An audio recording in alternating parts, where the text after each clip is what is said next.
in this United Cup. So I think that she's fine with the way she has done so far. I also have a question about Dimitrov now, and the Dimitrov question is, how have you seen him play in Brisbane this week? Because I must say, I was watching Rafa, I watched Rune's semi-final as well, and but I haven't actually seen Dimitrov this week. I mean, have you seen much of him play in Brisbane? I watched some part of his matches. He's playing very, very well, as he's doing since, almost all the past season, especially in the end. But I think that even if he has a great opponent in front of him, which is Holger Rune, he's the highest ranked player among the two. But I think that all things considered, he must feel a lot of pressure. I don't want to say that this is a must win, but it's still a good chance because as long as Rune is, as much as Rune is a great player, I think that he is still beatable for someone like Dimitrov, of someone who can play tennis like him. And given the fact that he hasn't won a title since the ATP finals in 2017, he already lost 2 finals last year. I think that he enters the court with a lot of pressure. Who is the favorite today, or who do you think is going to win? I think that Rune is going to prevail.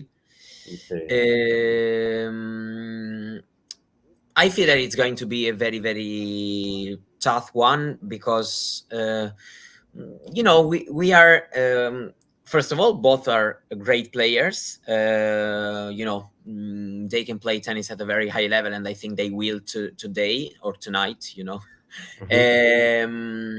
But I think that Rune's ability to find a way is... I don't know. I feel that it is superior, and I think that this can make the difference in the end. I'm predicting him to win.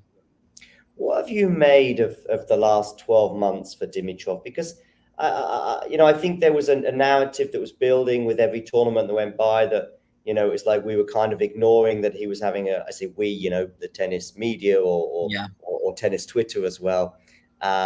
Were like, maybe ignoring him. And I think there's some truth in that. But I think by Paris-Bercy, we were not ignoring him anymore. And it was like, okay, yeah, that's true. It has been a great year for Grigor.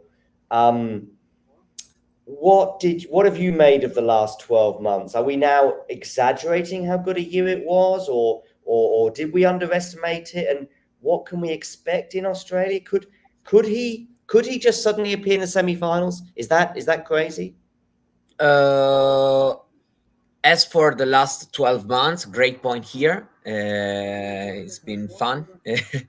Won by Dimitrov, by the way. No, I think that these last 12 months have been great for him because they told him that he can still play a role in the tennis landscape at the top level. He was still between top 20, top 30, but still seemed, someone could have wondered, will he be able to be back again close to the top 10? And the past season proved that. And it's, of course, great for someone who can play tennis like that. So, first of all, we knew that he can still play at a high level. He can still play a big role in tennis in let's say this season and maybe the next, and I don't know. Of course, you want a title because titles are the in my opinion still the main reward for a tennis player. Something remains to you after a great stretch of form. So I think that he wants a title so bad soon. For a tennis player like him, not winning a title in 6 year and a couple of months is so long time. So I think that he really wants it and he needs it. Talking about Australia, it will depend also on the draw, in my opinion. I agree. The draw can tell us a lot. He should be a projected round 4 for one of the top 4 seeds. So for either Djokovic, Medvedev, Alcaraz, and Sinner. So it won't be an easy draw for him. I mean, he can, but I still think that his chances in 2017 were way higher. I think he can, but I don't know. There are a lot of things that can happen. Of course, I'm expecting him to reach the second week. Let's say like that, given the way he is playing so far. Okay, yeah, second week, but I hadn't thought about that. I guess so he's kind of relying on somebody going out, from that group of players. I don't see him beating any of those personally. Yeah, probably best of 5 would be even more difficult probably to imagine an upset. He matches up bad. At least he did so far against Sinner. Didn't beat him last year.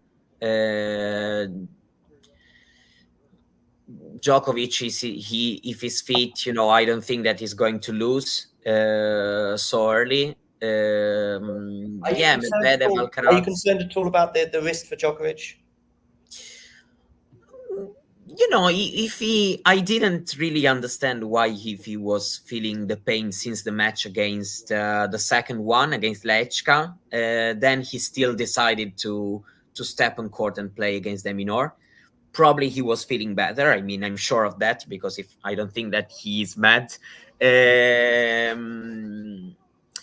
Yeah, it's just a little bit worrying. I think that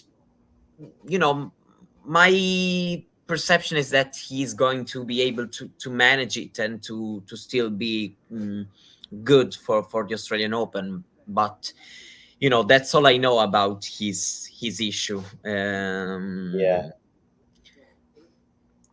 If he still has been able to play a couple of sets against de Minaur, even if he lost straight sets, but still maybe it's not that bad of a sign in terms of recovering 10-11 days and be able to play the Australian Open. Yeah. Who do you think outside of Rune, outside of Sinner, outside of Medvedev, outside of Alcaraz, and of course Novak, who is sort of number 6, would you say, in your list? Who would you? Because I think that's a tricky one. I think what we've got, Mario, is we've got a clear number 1 as long as Novak is fit. We've got some discussion and some disagreement about 2, 3, and 4, but I think we've spoken about that, you, me, and Matt and Damien at various points in the last few days. So for sure, they are contenders. Yeah, and I think everyone's probably got Rune at 5. I think Rune is no. Yeah, but he needs to have a convincing first week. That's the thing he has been lacking so far in majors. He used too many energies in the first matches. A lot of 5-setters also, even if he won maybe most of them, but that those things can still then make the difference when you're going to be, for example, in 4th round and face Rublev as he did last year. So he needs a more convincing first week. It was also an issue that Sinner had early in his career. Last year he managed to have easier first weeks. Then he has been able at Wimbledon to go far, but still he has been helped by having easier matches at the beginning. And I think that Rune must start to do the same if he wants to come to fourth round, quarterfinal, and be a main contender. As for number 6, I mean, we have a lot of players who are playing well. I would say that maybe I would put Zverev, because I think that among all these players, facing a lower ranked player, Zverev is the one I'm quite most sure that he's not going to lose. And still reach, the later stage. That maybe he has had some difficulties so far in big matches against the top opposition lately, but still, even if we talk about let's say Hurkacz, Deminor, Rublev himself, I think that Zverev should be the one who's most safe in the first rounds. And so that's the main reason why I put him a little bit above. By the way, an epic rally here. I'm sure. Yeah, watching it, it's blah blah blah. It's break point. Yeah. It's an epic rally. You're probably ahead of me, so you'll know the result of this rally before I do. But they're probably at least 20 shots into this rally right now. Oh yes, yes. And the reason Holger Rune is in this very sticky situation. Good defense there. Did you see? Not yet. The end. Not yet. Oh, it's a sad ending because it's not a winner. It's not. No, I know, but it's also, it's a trademark Dimitrov slice, but it's not trademark because it went into the net. But yeah, wow, and on break point as well. I don't know I would be guessing that would be 25 plus shots. I could be wrong, but that's off the top of my head there. I'm saying that, so it could be very different. But yeah, that much relief from the team there. I see them standing up and applauding that particular rally. We're 18 minutes in, by the way, and we're still at 2-1. But yeah, Rune got himself in that situation because of some double faults, although he has now aced for a game point. Yeah, Rune, let's say that, probably, consistency is not his trademark so far, even throughout a single match. He does some great things that at times he is a little bit too passive, maybe. Then he becomes aggressive again. So I don't know. I think that he's trying to find the balance between these two. He's great when he can be aggressive, but of course his patience, also his rally tolerance, the ability of stay behind the baseline is also a good thing for him because you need both. But you need to find a good balance between staying more aggressive and be patient and just. Let's say try to wait what's going to happen. You need to find a balance between those two things. I think Rune and to some extent Alcaraz falls into this category, but Rune especially. I think he lacks a bit of identity on his return. And what do I mean by that? I think you know what I mean. The later you get in your career, the more you establish yourself, whether you're a good returner or a bad returner, whether you're on the baseline or you're deep, you've got your identity. And I think he's not quite sure. And he's a great returner, by the way. I'm not saying he's not, but I think he could be almost legendary. But I just think he's just not quite sure whether to be super aggressive inside the baseline and do that consistently, or not.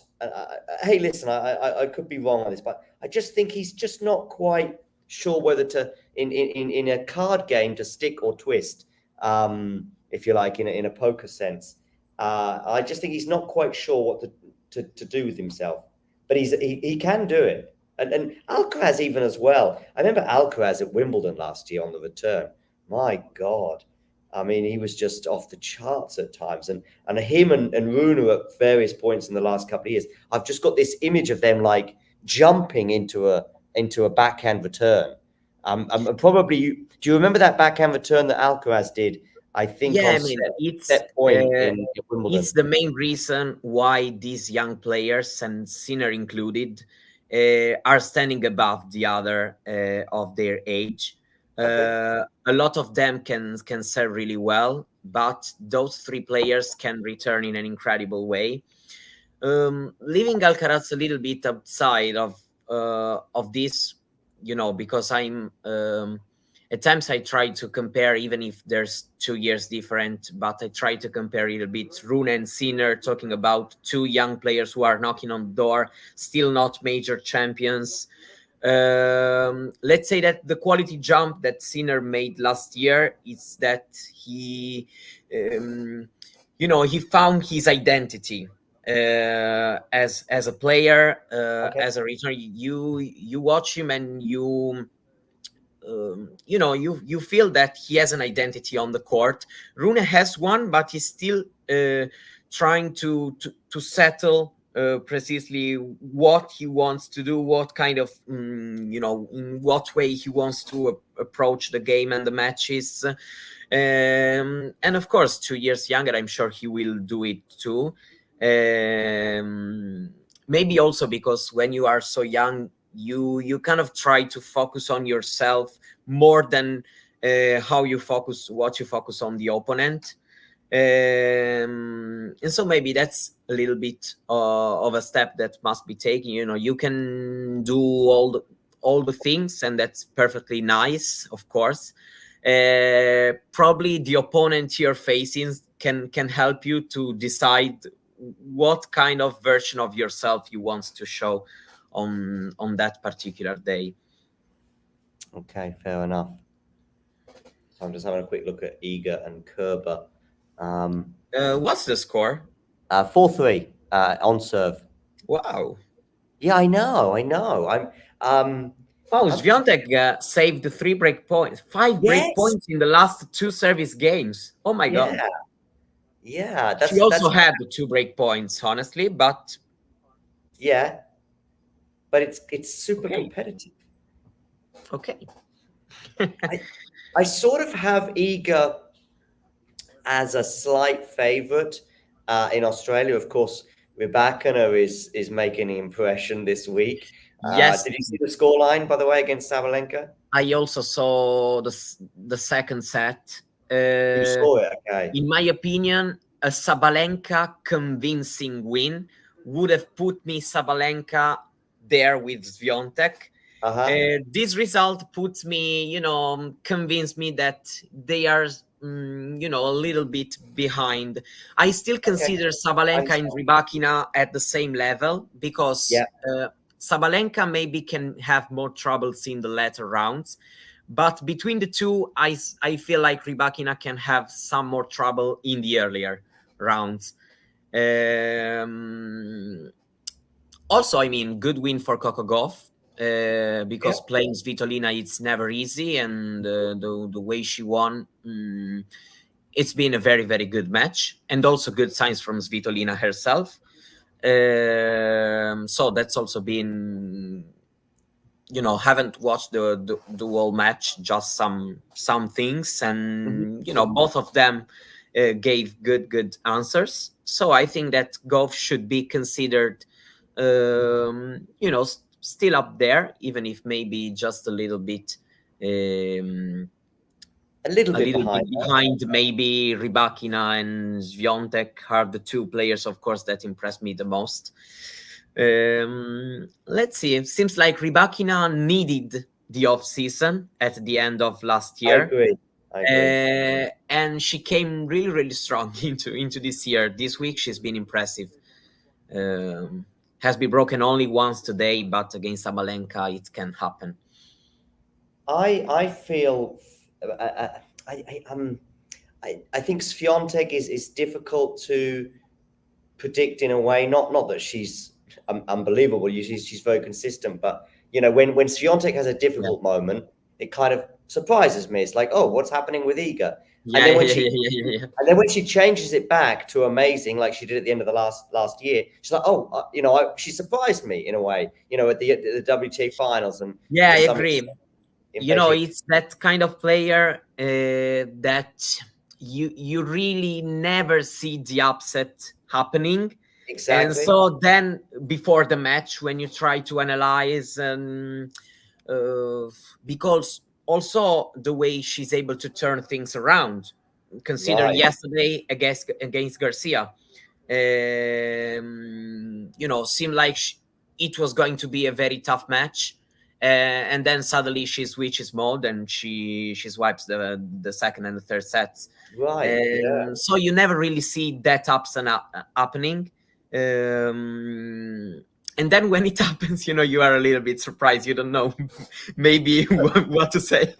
The thing is, and I will get back to Dimitrov Rune in a second. Yeah, that's a break point here, saved with an ace. So you will see now, I think. Yeah, I'm watching it now, 30-40, yeah. But I just want to say this, but I see it now. With Rybakina, I do see it. Listen, I get most things wrong in tennis, as you'll see from my Nostradamus predictions throughout the last 12 months, and they'll be coming up again soon for the Australian Open. But with Rybakina, I do sense last year, especially during I forget which tournament it was, Hong Kong or Tokyo, and she just sort of didn't want to be there. WTA Tour Finals, Nick was sort of considering her as a potential winner of that. I was like, she's sort of checked out. I don't want to say that too strongly because that's quite a strong accusation. But I was like, she's not here to win the WTA Tour Finals. I just didn't. It was pretty clear to me also. Last year, but still, I know what kind of tennis she can produce, and I know why she can be a difficult opponent for Swiatek.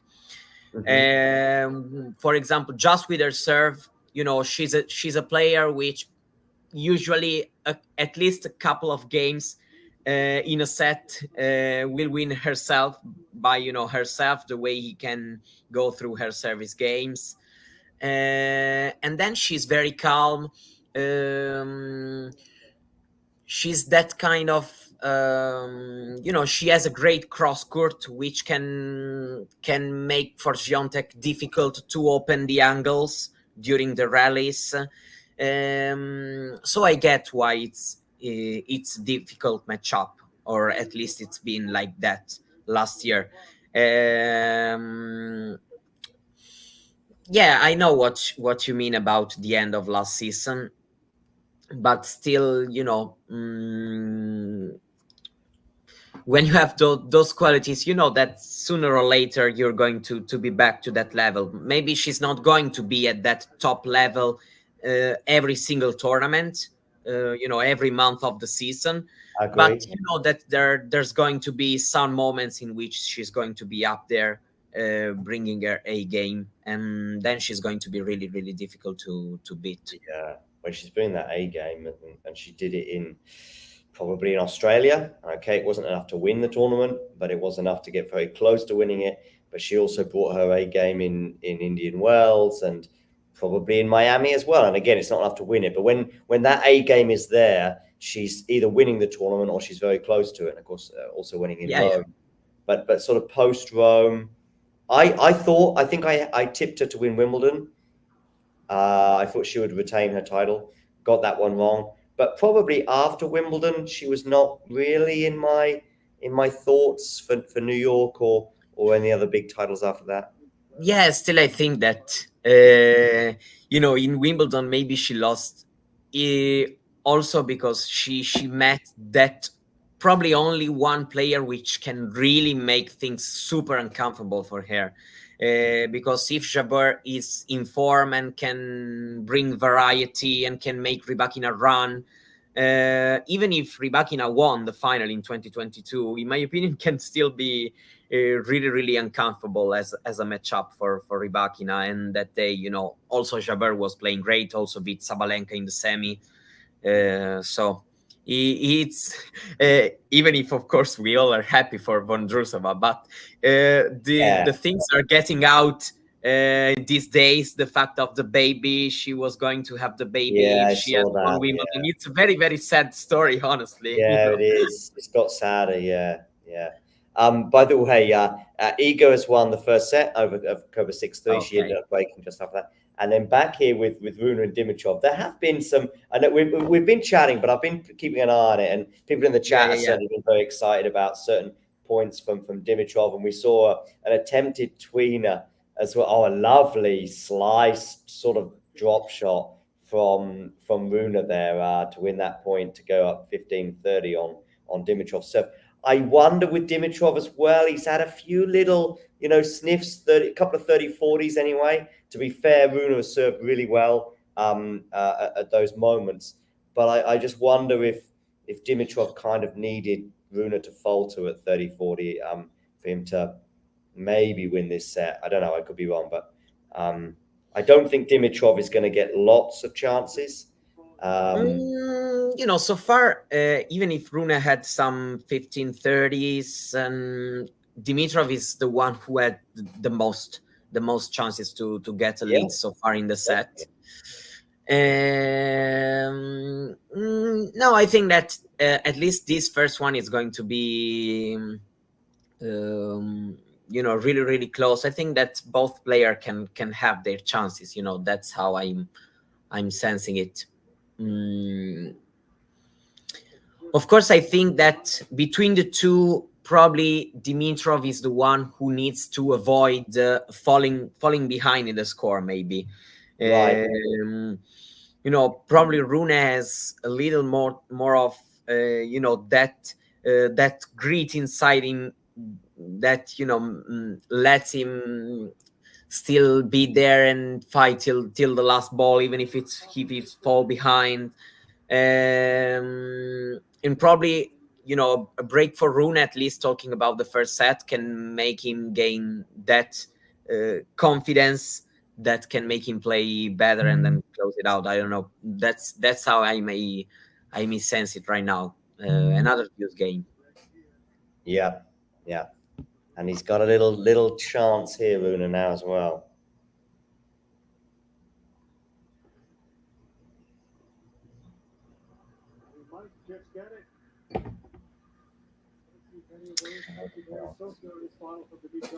Mario, I don't know if I told you, I'm trying, it might not work, but I'm trying to get accredited for the Rio Open in Brazil. That's nice. I know, it's extremely nice. Whether it'll work or not, you know as well as I do that we've tried a few tournaments in the last year or so that it hasn't worked for, but we've been successful at some too, as you also know. Yeah. Let's see if I get it. That'll be I'll be excited. But you know what, as well, Mario, I was in September, October last year. I was really hoping to get Billie Jean and Davis Cup. I really was hoping because I love the south of Spain, and I lived in Seville for a few years, and Malaga's not far away, and of course I got those tournaments. And honestly, those two tournaments meant, maybe more. Of course, I would love to have done Wimbledon, and I applied for Wimbledon. But in a way, I wanted those two tournaments quite badly, and I want Rio quite badly too. But we'll see. Yeah, I mean, also this the South American swing also excite me a lot, honestly, because they are also really, really passionate, and of course, also some good players are already confirmed. For example, Alcaraz to go there, so it's going to be Cam Noy as well. Cam Noy. Yeah. And there are also the South American players right now are at a good level. There are some of them who can bring some excitement. Yeah. So must be. Are you familiar with Mr. Fonseca a little bit? Yeah. I know. He's one to keep an eye on. That's for sure. Yeah. What about Burruchaga? Random comment now, because I don't know much about him, but an Argentinian tennis player, Challenger Tour. Have you seen much of him? Have you got any thoughts? I know you're sort of got a keen eye on Argentinian tennis. Yeah, seen something more, a couple of years ago. 2021, 2022 more than last year, honestly. But he's with these Argentinian players, in some kind of conditions, you better not going to meet them. They can be very, very annoying to face. No, and I'm saying this in the nicest possible way, I know, yeah. Because they have this kind of mindset which let them always stay there, use all the possible hunger they have in themselves to try to still be there and to make things uncomfortable for you. They are able, if you're going to face them in South America, even at Challenger tournament, you don't want to face one of the home players because the atmosphere can be really, really difficult to play in, and so he's one of those players which I consider uncomfortable to play against, even if maybe I don't think that it's going to go way more far away than how he is right now. Of course, I really didn't know much about Buluchaga until a few days ago, or a bit more. I just heard Damien talking about him. I think maybe he was a potential opponent for Liam Broady in qualifying for Hong Kong. Oh, by the way, have you heard? So this quickly, this Buluchaga, of course, I know, but as soon as I saw the name, I was like, Buluchaga? Because I'm a little bit older than you, Damien. Damien, I'm calling you Damien for the second time. Sorry. I'm a little bit older than you, Matt. Sorry, Mario. Sorry, Miles. Sorry, whatever. No, but Mario, you know who his father is, right? Buluchaga. Yes, I know. Yeah. I know. By the way, the chat is good because Ghosty is sort of doing the commentary for Rune and Dimitrov, which is great. Yeah, and then he's also responding to questions about Sabalenka Rybakina, which is also great because I didn't watch the match, unfortunately. Yeah. I was in the live chat from time to time, but I wasn't watching. So that's great. So Ghosty, you keep up that, and we'll keep talking about Buluchaga and World Cup winning fathers. But also, unfortunately, did you hear the news about Liam Broady? Yeah, I've heard it. Yeah. It said I thought, okay, maybe this wasn't going to happen because of the way he ended his match in Hong Kong. He was he struggling physically in that match? Because I didn't watch it either. It was there where he received the medical timeout at the beginning of the match. But still, the way he played the second set, I was maybe feeling, okay, I think that, probably it's not going to be that dangerous as it may seem. And no, he chose to withdraw. But I would say very nice of him, as he also said, because I know that a lot of players still go injured at the qualis to get those money and then be back home, even if they badly lose. It's not a thing that never happens. So as he said himself, it's been from a moral point of view, a very, very nice decision. I agree. I'll at the end of this game, because it's another sort of interesting game in terms of the scoreline. I will highlight his post on social media about his withdrawal. But right now, again, we're at 40-30 now with Rune serving, but it was 30 all. So let's see if Rune holds here, then I'll share his post and some of his words. But yeah, kind of a pity that this injury has appeared at this time. I mean, there's never a good time, but he was very close to getting back into the top 100. He was a couple of ranking spots, I would say, away from automatic qualification, because we've seen 3 or 4 guys now, pulling out. I think Stricker is a top 100 player, right? So Stricker's withdrawn, and Broady and Rune has held. Broady is about 108, so he was like 12, I think, on the list. But there were another 4 or 5 ranking spots higher, and you're very, very close to automatic entry. And I know that was a goal in about October, I think, when he broke into the top 100. It was like, can he stay in the top 100? And if so, the goal would have been for this year to get direct qualification into all 4 slams. So that'll hurt. But it does appear, and I'll read the statement now, or basically he says he's sad to say he had to withdraw from the Australian Open. He has 2 bone stresses in his ankle that got worse in Hong Kong, and he couldn't move properly on court in his last match, which, by the way, suggests he was doing very well to get as close to beating on. Yeah, that's sure. Also, because maybe when you cannot maybe move 100%, probably also mentally you switch and you go for it a little bit more. And if you are in a good day, talking about your shots and how you feel the ball, it doesn't for sure be worse than what you were doing before. But of course, everyone must be 100% healthy, and I think that it's a wise decision, given that he has, let's say, a high ranking, which can still be there if maybe he misses only 1 month, as he suggested, and then be back playing, higher level challengers. So it's 100% the wiser decision. He got an MRI scan upon arriving. In fact, it was only, I think, 36, 48 hours ago.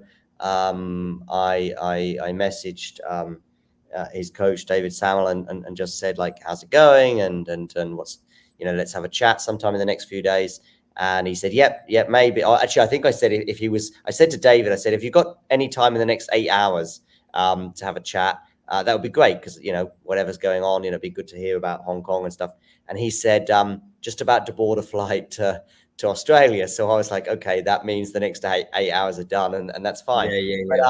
But yeah, so anyway, Liam said that when he got to Melbourne, he had an MRI scan, which confirmed what the pain was. He said if he continues, there's a high chance that this 1 month off the court would become 3, and so on and so forth. And I'm really pleased as well that you mentioned the financial thing, because he mentions it here. He said, although tempting to play injured and taking the full prize money, I didn't feel it was right when other competitors have a better chance fully fit. Special thanks to the Australian Open and the ATP for still giving me the full travel grant, not mandatory, but given to help me out with the trip. So yeah, meanwhile here, Dimitrov held, and so this is going to be really the first pressure games in terms of Rune will serve to stay alive in this first set. So there have been some chances for both players so far, but still nobody has broken. I don't see Matthew's here asking about I forget his first name. His surname is Luthi or Luthi. Severin Luthi, thank you. I don't see him in the box. No, I don't. But maybe they'll both. I haven't this week, and I almost watched all the points played by Rune so far. So I think that he's not there, but maybe there's still some slight chance that I'm wrong. I quite like the setups now of some of these teams where you've got 5 or 6 people, if you like. I think too many voices can be too many in a way. But I also don't have a problem with having a senior coach, or like in football, you have you may have your main guy, but your main guy cannot be on the training field all the time. And all these guys, all Alcaraz, Rune, and Yannick Sinner have great teams behind them. We've seen how much, for example, Darren Cahill brought Sinner last year. and I'm sure that all these two great voices can help Rune to make quality jump. That's for sure, especially from a mental point of view, trying to think better when he's on the court, do all the things he can, but try to improve the decisions and how he plays the pressure points of the matches. I think that they are great choices from him. Now let's see how this is going to play out. Matthew here, just joining us. This is Matthew, not Matthew de Souza, but another Matthew, who's recently been watching lots of our streams, asking what's going on. Basically, Matthew, you've not missed a lot, but you have missed some things. Been that both players have had a few little chances to break serve, but it is very, very tight at 4-5 here with Rune serving. Both players have had chances to break serve, but what I would say, Mario, is that when there's been a break point, and I'm thinking about a few that Dimitrov has had, Rune's just hit an incredible serve, and it's like, what can you do? And Dimitrov also. The break exactly, point. Yeah. The break point he faced, he saved it with an ace. Yeah. And so, yes, there's not really been a big chance. Let's call it that. At least no real regrets, let's say, from the players so far. Yeah, exactly. I think that's the thing. I mean, those 3 match points that Nadal had, 2 at the very least, were extremely winnable, and those bother you, if you like. Whereas the Felix match point he had, do you remember the Felix match point he had against Medvedev, or even the Alcaraz match point he had against Djokovic? Yeah, sure. I for sure remember. The three match points Djokovic had against Sinner in Davis Cup in a press conferences. One in press conference, Djokovic mainly talked about that slice, because that's the match point when you feel, okay, there I needed to do way more. And the other 2, especially the second one, Sinner hits an ace or a serve winner, and then you are okay, good for him. But in the first case, when you miss during the rally, then you start to feel some regret, because at least you could have done more. Then maybe your opponent still does incredible, and that's okay. But Mario, I've got a question for you. Where did you see those press conferences? Were they on YouTube somewhere? Okay. Sometimes I just go through them on the social. But maybe it was Talking Tennis. Maybe was Talking Tennis, of course. Then I also read the transcripts at times. I know. I have many ways, and Talking Tennis is, of course, one of them. That's good. I am subscribed. Yeah, good. No, we had a lot of what's the word? I mean, we were allowed to record the press conferences, which is not always the case, and that's okay as well. But it's one of the reasons that makes the smaller tournaments, and Damien especially is a big advocate of this, is where you get a bit more access and a bit more freedom with the camera and stuff. But the Davis Cup was cool. They said, yeah, you can record the press conference, no problem. Madrid, I was allowed to record, but only the audio, which is still okay. When you get to the Grand Slams, I think you can't do anything, and that's how that is. Mm-hmm. Yeah, but it's a Grand Slam, so that's also cool. Yeah, of course. Yeah. I've never been at a Grand Slam. Not even as a fan? No, not even as a fan. Oh wow. So maybe I will French Open. I'm thinking about it because it's the easiest one for me, both in talking about where in the year he's placed, and also for me it's easier to go to Paris. It's the easiest choice. Yes, That's a lob with. Oh my god. I'm probably about to watch it. Oh, I see Dimitrov. Holger, Rune, take a bow. That's great, but because it hasn't really been, just slightly hit to put it. It just went for it, and it's still stayed on court. It's not even a topspin. I mean, there's a bit of topspin on that, but it's a backhand loft. It's just sort of loft it like this. Yeah. It's a little unconventional, but doesn't matter. It was just incredible.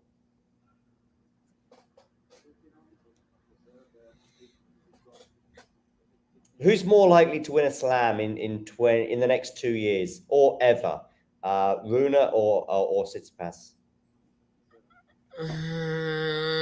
I would say right now Rune, because of his age, and so also the fact that I think that being younger he can grow more, and Tsitsipas right now has also a little bit of some physical concerns, so it's not at the very top of my favorites right now.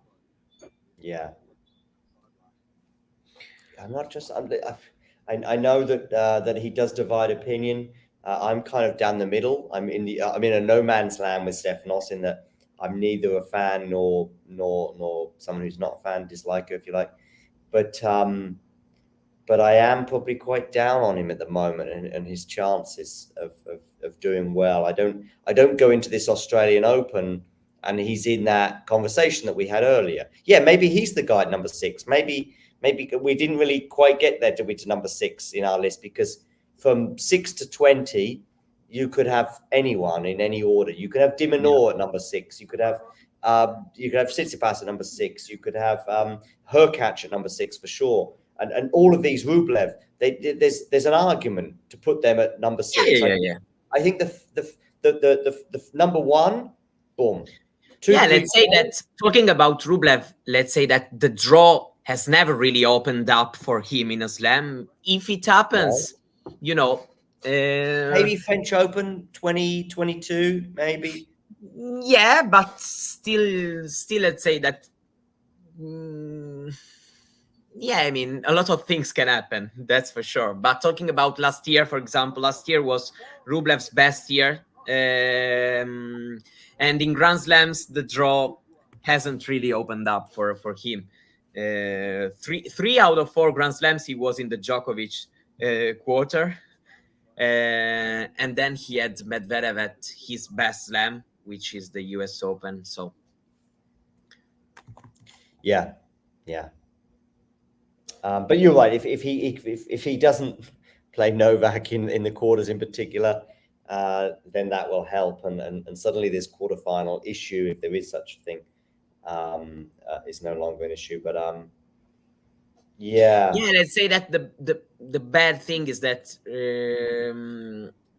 Rublev seems like having nightmares from the matchups against the current top 4 players, let's say like that.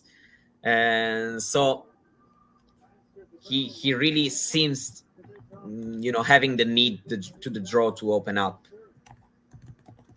Yeah, absolutely. Yeah.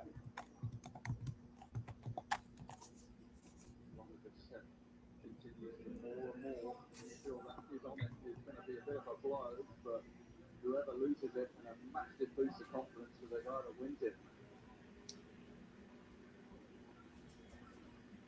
So we've got a change of ends here now. We've yet to have a break of serve. We've had a few break points, albeit that a couple of games have been a bit more comfortable on serve. Is Tsitsipas and Dimitrov, are they the only one-handed backhanders in the sort of top 20 right now? Sorry, can you repeat? I was watching, that Iga won. Yes, I saw that 6-3, 6 love in the end. Yeah, but still a good week for Kerber. having this match, you lose 6-3, 6 love, but this match helps you. So yeah, tell me. One-handed backhanders, one-handed backhands in the top 20. Tsitsipas, Dimitrov, is that it? Oh my God. Let me think about the top 20. I think yes, because Musetti is not a top 20 anymore. Yes, I think that Where's Musetti now? Where's Musetti? 26, 7, something like that, around it. So I think that yes, should be these two, if I'm not wrong. I should know all the top 20. I should know, so I think that I'm right. I wonder if it's a dying. I mean, if it's an occasional topic, but I wonder if it's a dying brand, this one-handed thing. You know, what are the kids? I think might have been Damien said something about, you know, teenagers are just that none of them are hitting one-handers. You are Federer. They ask you in the interview what you're going to do with your kids, and you say the interviewer that you want them to play two-handed. And I think that's all we need to know. Did he say that? Did he? Yes. Ah, that's interesting. That's interesting. So, I mean, yeah. I think that this answer is pretty clear about the thing is, though, I think you can't change, right, Mario? You can't just Stefanos, for example, or it's a bit too late now. I don't know. I mean, it hasn't been done, I don't think, not that I'm aware of. No. But it's just that to have a great one-handed backhand, it's more difficult because you have to manage a bit more troubles when the ball is high. When I think that, for example, the way Nadal, for example, exposed the one-handed backhand throughout these years, he's maybe the player who exposed him the most with his forehand.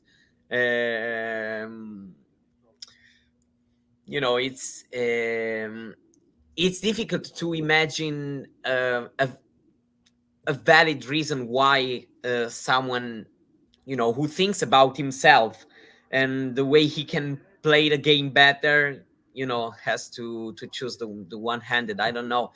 Then there are still some cases. You know, they have asked it to Tsitsipas, because Tsitsipas backhand, you know, has had some issues, and so they have asked him why not the two-handed, and he said that you know, we don't have to worry because he's one-handed, it's still better than two-handed. So there are some exceptions, and that's nice because as long as I like also the two-handed, I think that there are two-handed backhand which are really good to watch, and still it's nice to have some players who still you know, tries the old one. My backhand is probably my main weakness, if you like. But when I hit a good backhand, it does feel good. And I'm a two-hander. But and by the way, I was a one-hand. Listen, I didn't play from the age of about 16 to 36, so it's a long time without playing. But I recently, you know, took it up again, and when I didn't really know how to hit the backhand, if you like, and then I was like, okay. Suddenly, I was like, okay, I think the one-hander was okay, and I had a lesson about 2 years ago, maybe 3 years ago actually, and this guy just said, the coach just said, "Oh, I think you should do the two-hander," and I did, and I haven't changed. But when I hit because the backhand is my weakness, when I hit a good two-handed backhanded, I'm quite happy with it. People love this sort of look with a one-hander, but I'm okay with it. By the way, Dimitrov here, 3 love. Yeah, so it's still also this point I'm watching right now, and so there's too many breaks. Exactly. Probably it's a stupid thing to say, but I really think that this is one of the cases in which the first set is really, really important. Maybe especially for Dimitrov. Yeah, definitely, maybe. Holger told the crowd to. What did he say? What did he say? He told the crowd what? There's the comment. Ghost's comment. Oh, okay. You know what? I didn't even. As soon as you said what you said, Mario, I was like, I think I can guess, and now I see Ghosty.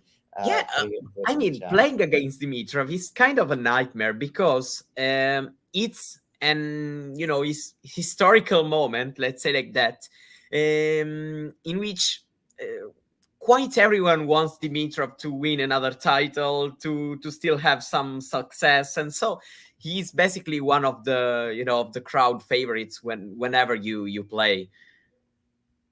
Yeah.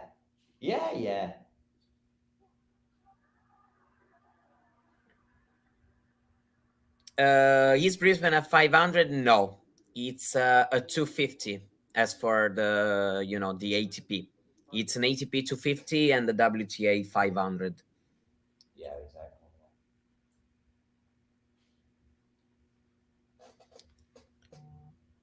But I have to say, I've got confused a few times this week with United Cup. There was quarterfinals happening on the same day as a group stage match, and with Brisbane. Yeah, the issue has been the fact that they wanted to give players impaired I know. to have the but first of all, I have to say that this year's United Cup has been, in my opinion, a good event. Yeah. A lot of improvements. I've enjoyed it a lot.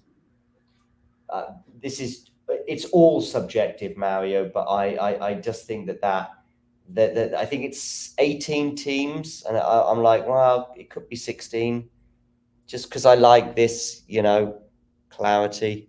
The four group format. Four groups, a four or even okay. With 16, you could even just have immediately a last 16, if whatever, something. It sort of feels a bit weird. Yeah, the thing is that 3 days. People are wondering why the group of 3 and not 4. It's basically because if the group is 3 teams, each team has just to play two ties and not 3, and that's it. I think it's I agree with you, but I think that it's this year it's still been quite nice because probably also because at the start of the season I'm also trying a little bit to just focus on the match I'm watching, and there have been some great ones. The thing of the best second place team, it's a bit confusing, but but yeah, it's an improvement. I still think there's 1 or 2 more things, but we've made some steps forward. I agree. Yeah, the biggest step, of course, it's been taking the tie from 5 matches to 3, because the 5 matches tie was too long. Yeah. 5-3, an ace hit by Dimitrov, so he's trying to get closer.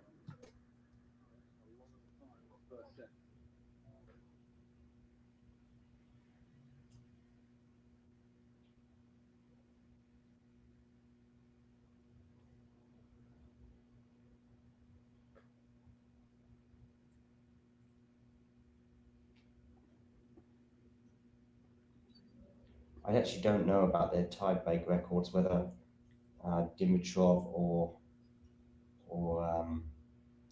Rune are particularly strong in tie-breaks. That's a mistake from Rune in a long rally. So there are 3 set points.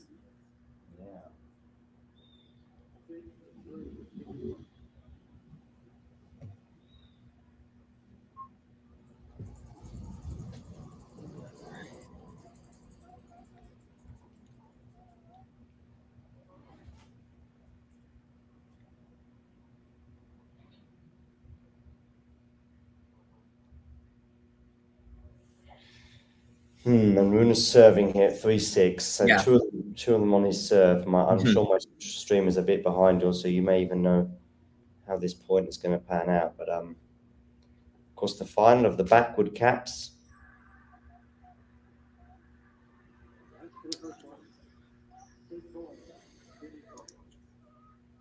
Goes down the T on the first one here, and does a nice +1 there, putting that one away 4-6.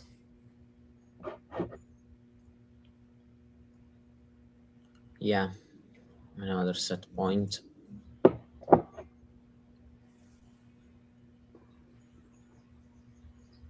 What do we think about Rune in terms of pressure? You know, I remember that Paris Bercy final against Novak, and I remember him double fault. Yeah. Oh, hello, what's going to go on here? I'm going to see something in a second. I'm watching this rally. I'm seeing a slice forehand from Rune on the defense. Goes, oh, that's nice. That's a nice. Yes, nice. yes. In my eyes, it's a little bit. Why did you? It was. Yeah, of course, the backhand hit by Rune was great, but probably the coming forward was a good idea. Maybe on the very next shot for Dimitrov. And the other thing. If Rune was playing a little bit shorter. Also, Mario, he was behind the baseline when he entered. The net. Okay. I'm about to watch this one. It's net. Oh my God, it would have been set. Okay. I see. It's a net cord. Dimitrov doesn't want to believe it. I see what you mean. Yeah. So we're at 5-6. Dimitrov with his third set point, but the first one on his serve. And he's got a net cord there, just a fine net cord. Let's see how this one pans out.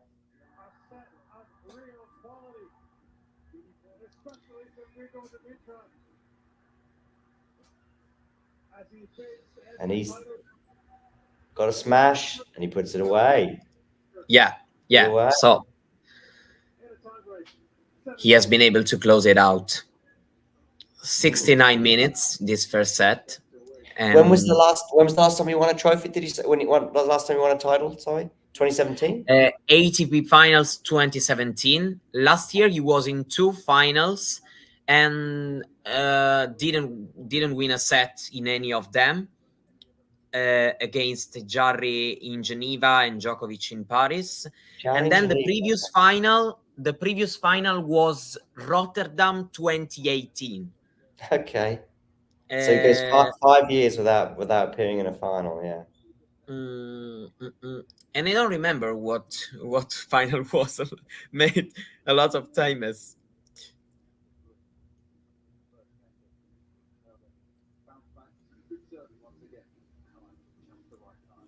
Yeah, so there we go. 7-6. Some stats appearing on the screen right now. Super tight set. Okay, against Federer. So it's basically the first time he wins a set in a final since the ATP Finals 2017. There you go.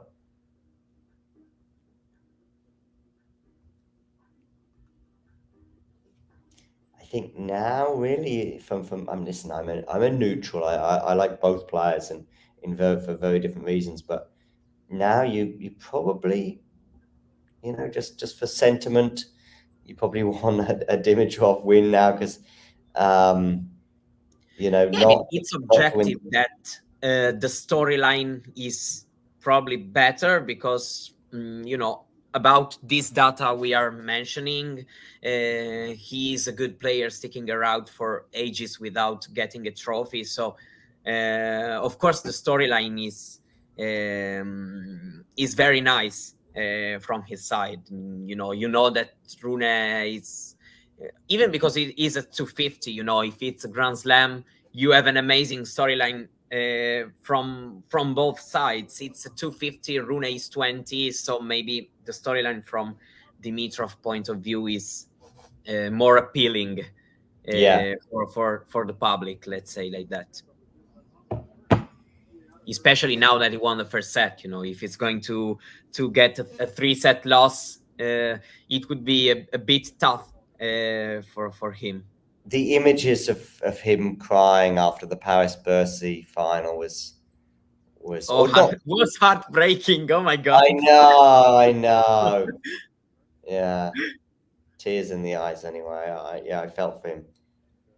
Because in that run to Paris-Bercy, the way he celebrated, I think he beat Tsitsipas in the semi-finals. The way way he celebrated that was also, it was moving. I remember him just, everyone celebrates when they win a tennis match, you know, semi-finals. Yeah. But the way I saw him celebrating that semi-final was like, wow, this means so much to him. This is somebody, and the way he was upset, of course, when he didn't, because I think he could have played a bit. I mean, I think you know, Djokovic was pretty much unbeatable in that. But he played a bad match. Yeah, I think so. Honestly, Djokovic was, let's say, rock solid that day, but it wasn't Djokovic like we saw in Turin. But didn't have to play at an extraordinary level to comfortably win those 2 matches, you know. 2 matches, the 2 sets against him. So it was a bit disappointing from his point of view, that's for sure. Yeah. This could be a long one. This could easily go the distance. And then I don't know what hurts you, you know, the most. If you have the regret of having had the chance, which is the tennis match, and haven't played it in the right way, or maybe it's even more painful to play the right way, to have your chances in the match and then still lose. I don't know. I don't know. I mean, you and I are just talking as mere mortals who've, you know, never going to play a big match on the tour. But I don't know, and I think every professional would answer this differently. Would you rather lose a Grand Slam final, you know, 5 sets, and you had chances, or would you just rather have a beatdown? I think that if you think long term, you prefer to fight and to have your chances. If you maybe short term, it hurts you the most. If you have, but I think it can vary. Do you think Federer, the 2 5-setters he had at Wimbledon, which do you think hurt more, 2008 or 2019? 2019 for sure, because 2008 was his 6th, would have been his 6th straight Wimbledon. Yeah. So and then he won Wimbledon twice. I think twice, or no, That's 3 huge. times. 3 times. Yeah, but it was also, I think he won it in 2009 and 9, 12, and 17. Yeah, 9, 12, 17. 3 times. So, you know, for sure, and 19 match points, better player probably on the day. In fact, I think Djokovic would said so recently. And especially, you know, how many chances you're going to still have? Known. It turned to be known. And maybe he was, I don't want to say aware of not having more chances, but still, you know, when you are 38, that can be your last chance. Yeah. So yeah. Fortunately, he has still, you know, his 8 Wimbledon trophies to look at and find, you know, a nice consolation. A nice consolation, and 20 altogether. You know, Casper Ruud, on Jabeur. Yes, exactly. It's different. Yeah, Alexander Zverev, Stefanos Tsitsipas, of course, Alexander, you know, Andre Rublev. How about Zverev? I don't know how you know. The US Open final? Yeah, how many chances he had. Yeah. You know, he should look at that runner-up trophy with Yeah, you that know. kind of gets forgotten about in a way, and that we all know it happened. We all know that Dominic Thiem is a US Open winner, and we all know that that that he had so many chances, and he was up 2-0 and I think he was up a break as well in the fifth set. Zverev, I think he was 5-3 up. Maybe was he serving for it? I'm not. Yes, serving. But I think my memories are not as clear on that match as they would be if there was a crowd. That's for sure. My memories, you're probably even clearer than I am, Mario, from speaking to you right now. My memories of that match, I have them, and I watched it. I remember where I was. If I'm going to be honest with you, I only watched one match of that US Open, and really? It was the Azarenka-Williams semifinal. And there were two good semifinals that day. I think the two women's semifinals. Yeah. Pretty special. Honestly, I was still, then you didn't see the Djokovic incident then? I saw that no on TV. I saw it live. I remember opening the phone and having a notification from an article, and I was oh my god, what happened? Oh my god. Yeah. I cannot believe it. Then I started watching it even without a crowd because I was missing it, and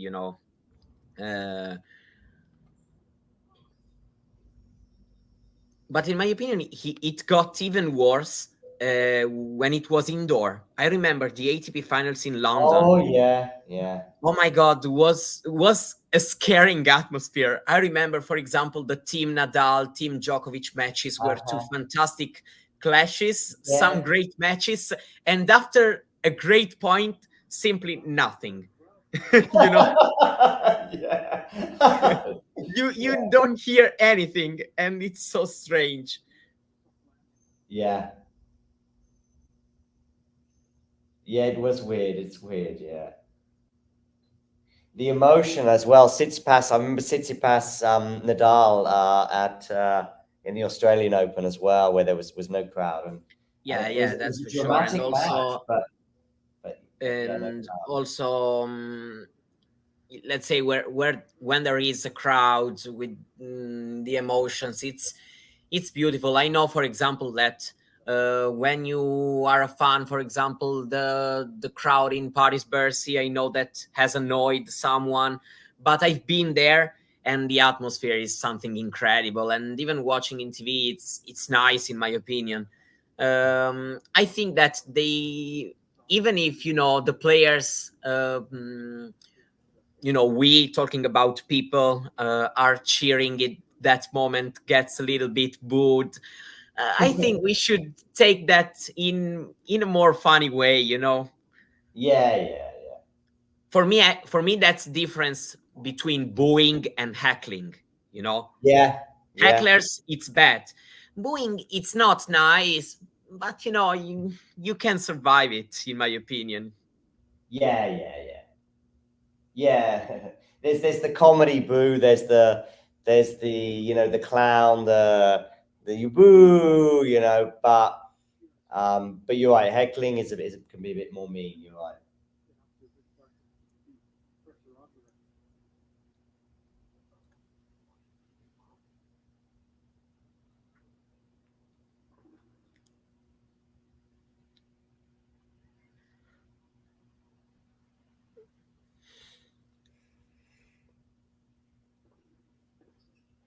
Cool. Yeah, okay, sorry, Ghosty. Heckling is cool. It's good. Yeah, I was expecting this kind of of answer. Yeah. Ghosty, by the way, he liked my YouTube picture of my avatar, if you like, is a picture of me with 4 fingers in the air like this, just doing this to the camera. Yeah. And I don't even think I have the picture anymore. But that picture is my avatar on my YouTube comments.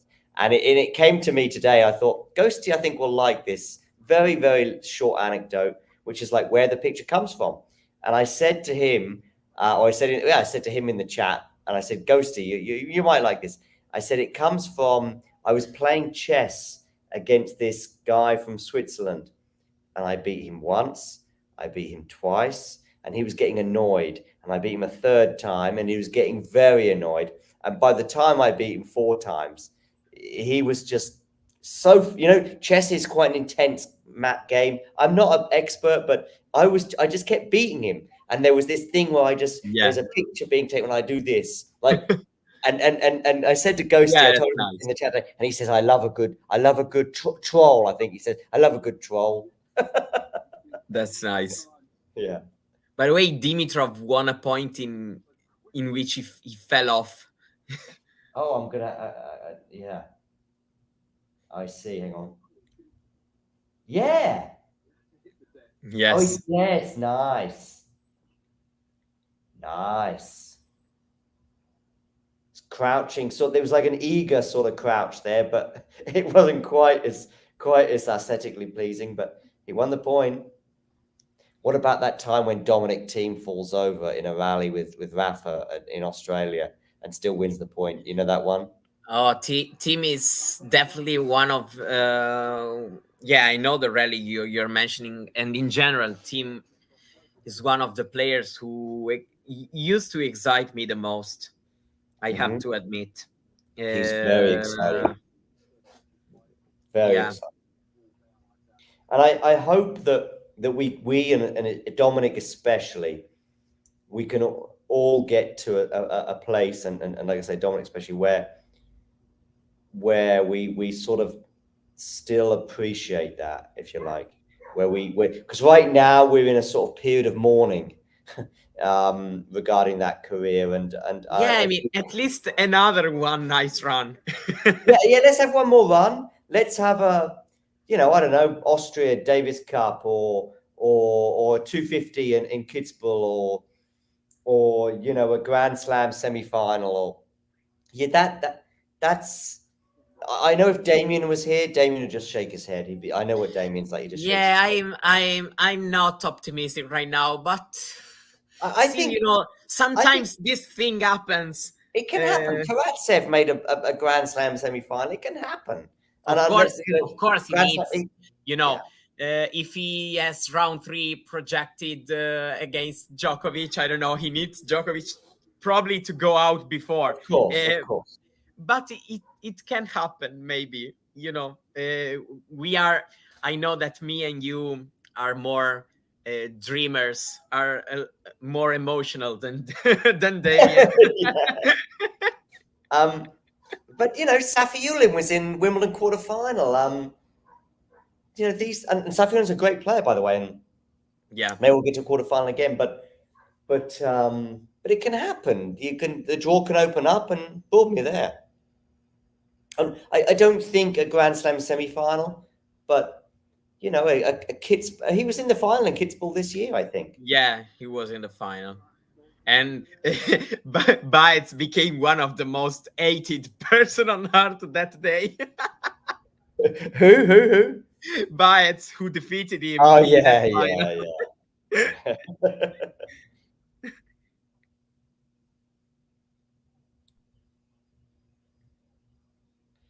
So Hurkacz and Zverev are now playing for, and Zverev, of course, this is definitely a messy day, because it's that kind of day in which you are interested in basically everything going on, but it's impossible to follow all the matches. In the end, you sort of don't quite get any of the matches. Even so, right now I've got Dimitrov right in front of me, but I'm just having a quick look now at Zverev and Hurkacz. In fact, I'm just creating a little image for social media. But so I've got Rune and Dimitrov here again on serve, but you're sort of not 100% with everything, Mm-hmm. I know what you mean. Yeah, more or less like the Grand Slam first week. Yeah. And that's why, and it's subjective, I know. That list I made of 7 matches, suddenly I just stumble across, just luckily, come across Sinner against Altmaier at Roland Garros. Yeah. And you're like, and I was lucky. I was just, you're just doing this. You're just doing this all the time. And it's like, oh, okay, this is quite interesting. Oh, Sinner's down a break, and now it's on serve. And okay, that's an interesting first set. And yeah, let's say that most of the time, at least from my point of view, first week I tune in, especially if some of the favorite is down a break or is down a set. Yeah, exactly. You. But not because we want them, But it becomes interesting. Absolutely, yeah. Also because it's played in the big stadium, so there is the crowd, and so there's also the atmosphere. Even if I also like sometimes, not sometimes, I like the smaller courts. At times there are some matches played there with good atmosphere. Yeah, definitely nice. What are you expecting from this second set? Actually, something similar to the first. Tight. One break, maybe. So it's going to the third set, or do you think? I think so. Although that's not good news for Rune putting that forehand in the net. But I mean, I said Rune before the match. And you stick with that. Usually, I do the same. I mean, yeah. I would stick with that, but not with much conviction now, I must say. But I remember, for example, Rune Medvedev, completely different situation, but I thought Rune would win that final in Rome. And even though he lost the first set, I think he might have been down a set and a break, and then he breaks back. Or did he get the first break in the second set? Yeah, I remember that he went to love up in the. I don't know why in Rome after Medvedev beat Tsitsipas. I was not considering him the favorite for the final, but definitely I was giving him a shot. Okay.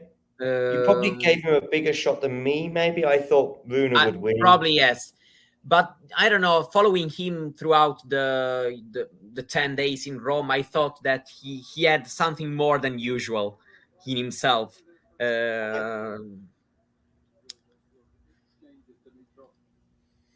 So this game goes to the distance. Yeah. Yeah, so I'm kind of thinking this match is going to be tight and this set will be tight, but Rune might sneak it and then we go to a third set. Yeah, let's say that they are both players with a lot of variety. Rune has incredible qualities, but you can feel, in my opinion, that Dimitrov, regardless of the score, has the experience to make better decisions, when to use the drop shot, when to slice, and when to go for it a little bit more. This is the feeling I'm having right now. For sure.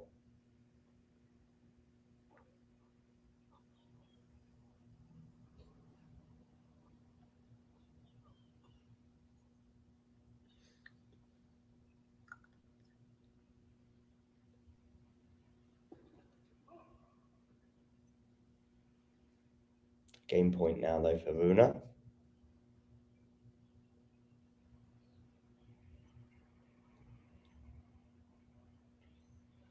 He's changed his cap again. He did that in the previous match with Safiullin. Things weren't going his way in the second set, and he changed his cap from the white one to the sort of pink one, and ended up winning the match. And we all know how important the colour of the cap is. Oh, amazing. So,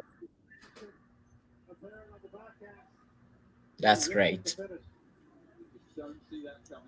Watching this backhand rally now. Forehand for Holger.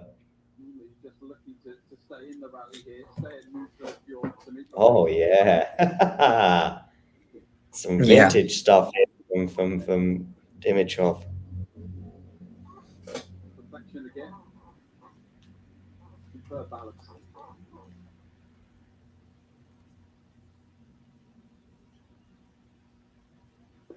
Lovely. Lovely, lovely.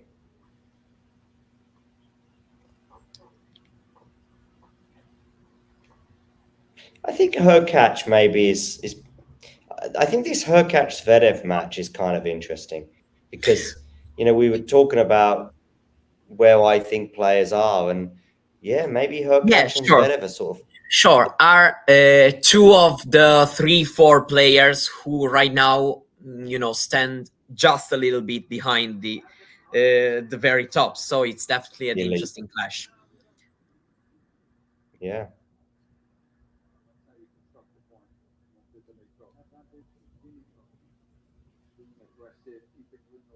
I mean, it's for 7 matches. It's a bit tricky, but just say one match. If Hurkacz serves well, I mean, we saw it really in that Djokovic Wimbledon quarter final, was it, or fourth round when Hurkacz was just serving incredibly.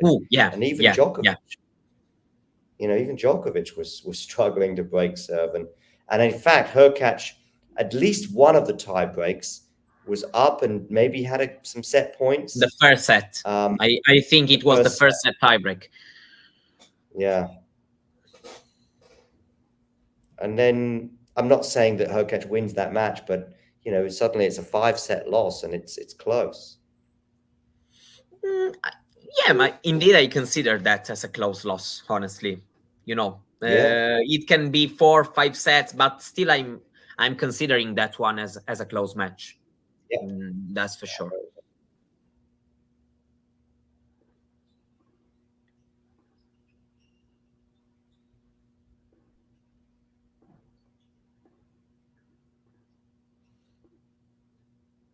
We have quite a long rally.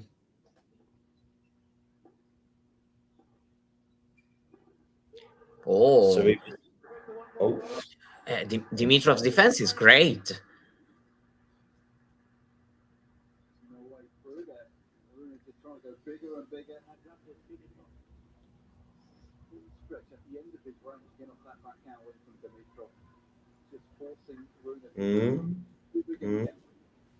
Yeah, Rune. This is great. Then, of course, the mistake is of course questionable in this moment of the of the game, but the defense is great.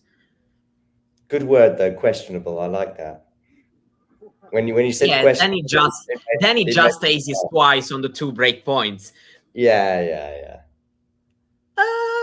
But still, usually we say it's the right moment to have an ace. But probably I would say that I would prefer having an ace at deuce and having the chance secured, and then maybe I play the rally with and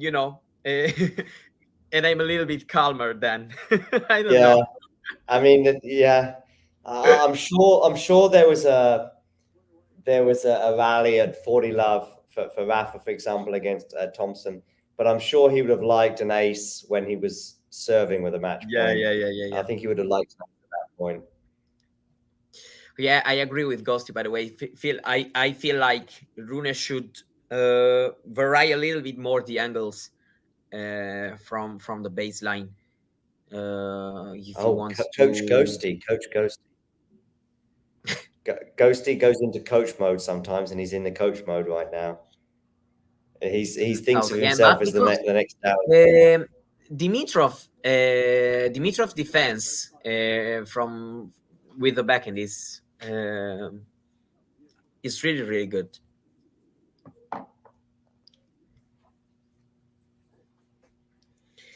Yeah, someone is telling us that Matthew is telling us that Hong Kong.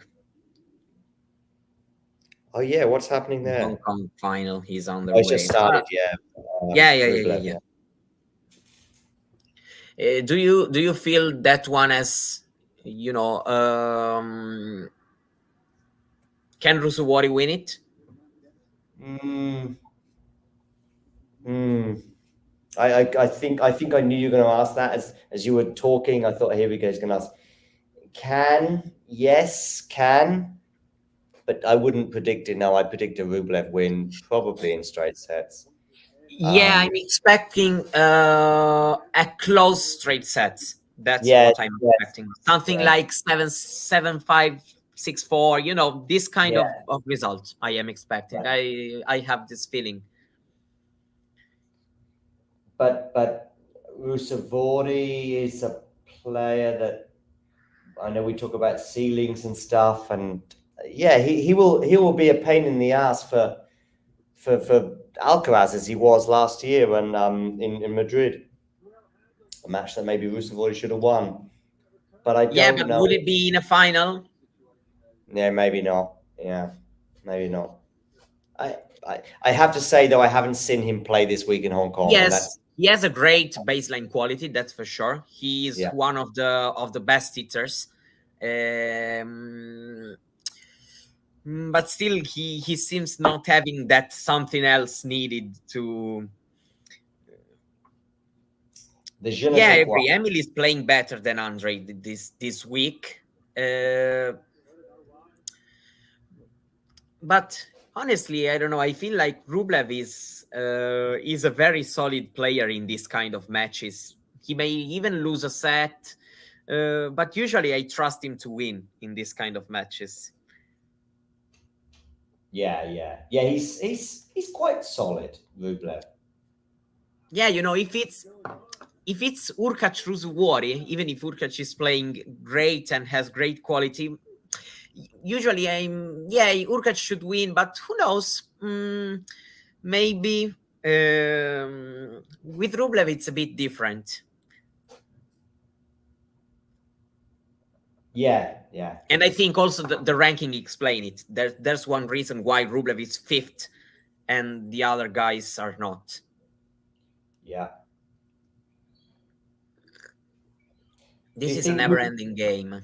Do you think Rublev will make the ATP Tour finals this year?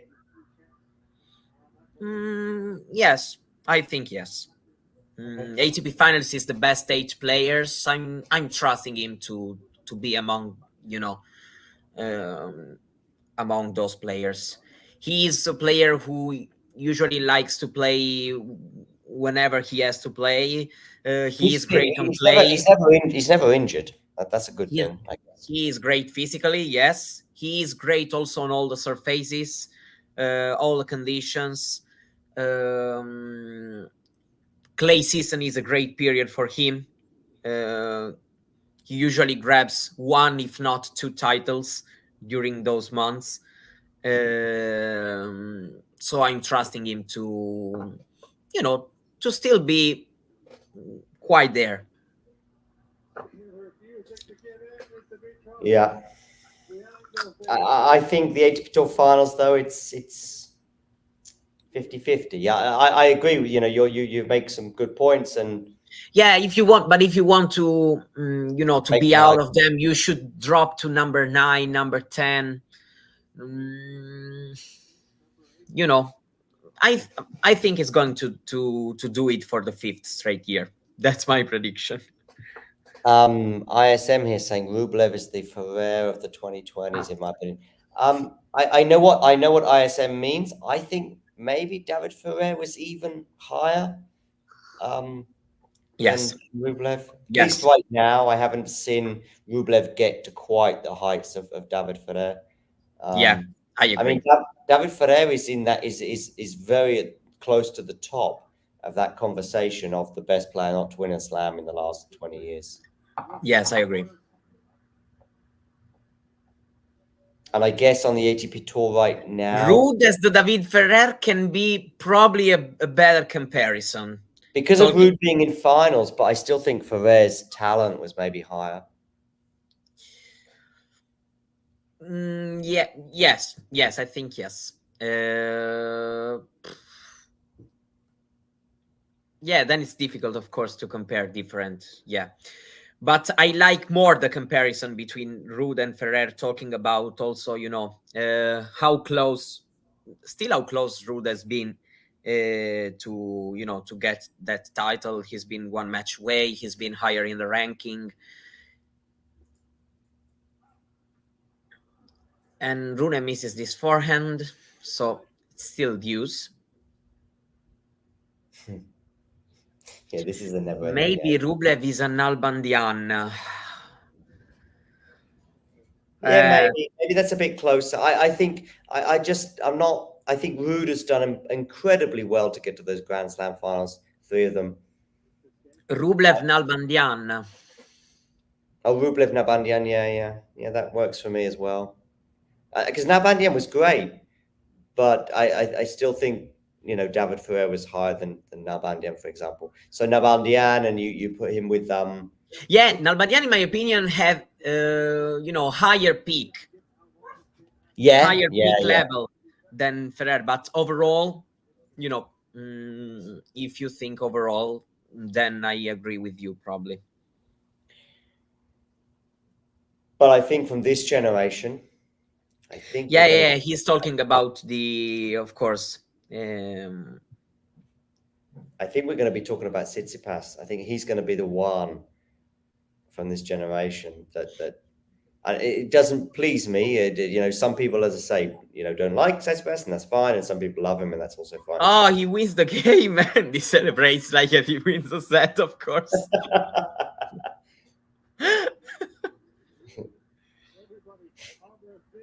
Rune amuses me. Maybe in years to come, I might get tired of it, but right now it's still kind of new. Rune amuses me. I know he's a player I like. I don't feel, but I have to be honest that I'm not the kind of tennis watcher who's just there and focuses on all what the players say and do, and so overall I feel like he's also one of the nicest with the media. About he's often available. He likes to talk with you. So I started to give also values to those things, and overall I really like him, honestly. Matthew's not a fan, which is fine. In the live chat, this is what tennis is all about. I got a comment, and I like Andre Rublev. I also think that we need different personalities. So I don't think, of course we can be more similar to the Sinner's way, the Alcaraz way, or the Rune's way, but I think that different personalities are both important. Are all important to have different kind of players, different, as much as the contrast of style, of game style. If we had all the players who played the same way, probably would be boring. And for me, the same is in terms of the personality. We need calmer players. We need more. We need variety in all the aspects, in my opinion. Somebody with I think an Irish name, Leado Craig. There's no injuries right now in this match. Ghosty, by the way, I love this comment as well. Rune's forehand top spin, but I like the way he says wins Rome or Monte Carlo or one of those. I totally agree with this. I remember saying that to Damien after the Monte Carlo semifinal between Sinner and Rune. I said we clearly saw that these two are equally great, but the conditions here, Rune is made for these conditions. Sinner is made for other kind of condition and can still adapt very well, but he still adapts to play in this. Maybe the ATP finals, we saw the opposite, for example, in the ATP finals clash. We saw that both are great. They both can have great results in that kind of court, but you see that it's made for Sinner and maybe not that much for Rune as it is, for example, the Monte Carlo clay. Yeah. And I say the same for Rublev also. For a different reason. He doesn't have that top spin, but the power in shots he has, the ability to stay close to baseline on clay can really pay. Even for example, he has to face Djokovic. I say give him the clay. He has the best chance if he has to play that kind of match. Zverev and Hurkacz are on serve, by the way, 3-4. I with Sinner, the surface thing is quite interesting with him because I think it's hard court number 1, clay 2, grass 3 with Sinner. I mean, it's close. He's. No, for me, grass is higher. For me, grass is higher. He just on grass needed to adjust the movement. But in my opinion, surfaces. Yeah, I agree with Gossi. It's more or less. It's close. All surfaces. It's more or less on surfaces. But I think that surfaces in which his shot-making power pay the most are, of course, better for him. So you would put grass ahead of clay? Yeah, because at the beginning of his career, of course, he was more used to the clay movement, to how the ball bounces on clay than on grass. And so that's why, for example, he had the Roland Garros quarterfinal at, it was 18 and not on Wimbledon. But as, time goes on, in my opinion, quickest courts will for sure suit him better. Then I think that he can play quite good on all of them. That's for sure. But if I have to choose, that would be my pick. Sean is making a good point about grass in particular, and it reminds me as well of a comment that Damien made about 6 months ago. And yeah, also. Luckily, Damien's not listening right now because I don't want him to hear this. But I agreed with Damien. It was something in my mind, but I hadn't said it. That year of COVID hurt a lot of players, like a Medvedev and Thiem and Tsitsipas, and they just didn't have another year of grass, if you like, under their feet in every sense. And then suddenly we're going into 21 and 22, and we're going into these tournaments, and it's like, well, Djokovic can do it on grass. Who else can do it? Oh, Shapovalov is pretty decent on grass, and Hurkacz is pretty decent, but that was it, kind of thing. There was like no other grass court players, especially with Rafa absent in 21, I think. Yes, but it was difficult to imagine this player beat Djokovic. Absolutely. As for someone like Sinner, Djokovic enters the court as a favorite still, but you can imagine a bit more. That he manages to win in 2024, Mario. In 2024, yes. I'm not sure in 2023 or 2024. Yeah, no, I'm talking about, the tennis landscape as it looks right now. Right now, right now, Sinner. I'm comparing, Shapovalov 2021 with Sinner as it is right now. That's, I was struggling even with Berrettini, honestly. Because for me, the matchup is horrible for Berrettini because of how well Novak can return. And Berrettini Mateo's going to play Australia, by the way? He's flying to Australia finally. I think I saw it, yeah. The main injury was healed. He had a little issue which didn't let him to fly to Brisbane. So he will just start with the Australian Open. I mean, it's okay. He has round 1 to defend last year, so no points to defend. He just go there. We can expect a couple of wins if the draw is not that harsh on him. Let's see. Yeah, that'll be nice to see. Yeah, of course. First of all, the main thing is that he's going to be healthy, injury-free. And then we will talk about the results.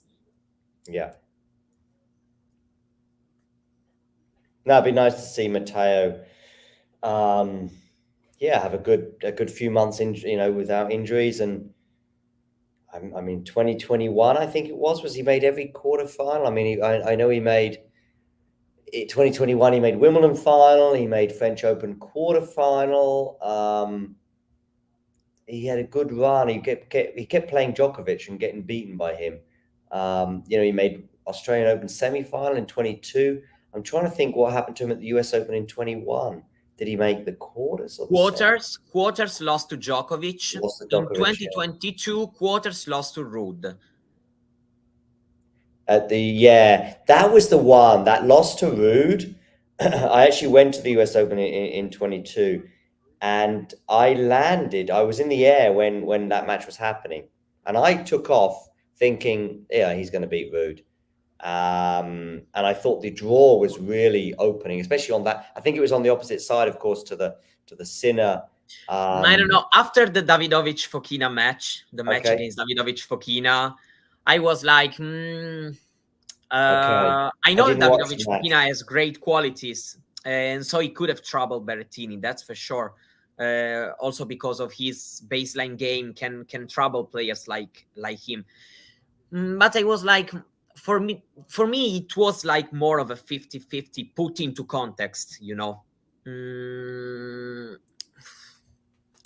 Yeah, but for sure I was expecting something different than that beat down. That's for sure. Yeah, it was a beat down. Yeah, the third set made it look like better, but first two sets Rude was playing unbelievable, but Berrettini was kind of unwatchable. Yeah, I was surprised. I thought that tournament was opening up for a few players, and it kind of was. And of course, I think. There are a lot of what ifs in that tournament. Yeah, you can even think, oh my God, if Sinner wins that match against Alcaraz, what's going to happen next? But tennis is always like that. It is, and Alcaraz is a generational talent, but he could be on 0 Grand Slams right now. He could. Oh be. Yeah. It was so close. I mean, he could be on 3, but exactly. That's how you. That's how it is. French Open, for example, could have been 3, but it could easily be 0, and we would still say no one would be pressing panic buttons.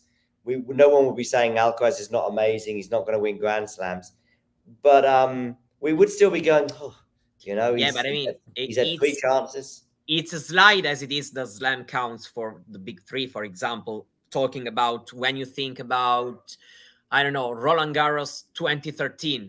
Djokovic was so close to win that semifinal, as well as, Nadal was super close in the Australian Open 2012, was 4-2, 30-15. The match point to Federer had at Wimbledon 2019. There are a lot of... The cross court, the 2018, I was chatting with Carlos, Carlos the magician. Yeah. He'd be good for your Novak Weekly, I think. If you ever want someone on Novak Weekly, I think he'd be really good for that, Mario. Yeah, there will be some changes, because I will take my hands on the show, because there will be another one without me, and so I will start getting my on the show my guests, and so there will be something new and different. I will be more present and talking about how things are going to work, because my project is to that my show would look like something more, let's say, just professional guests. People But I think, like, you mean like Gil Gross, for example, or not? Yeah, even like some of the people who talk with us on here, for example, people I know, I trust, I've known. I wanted to take that.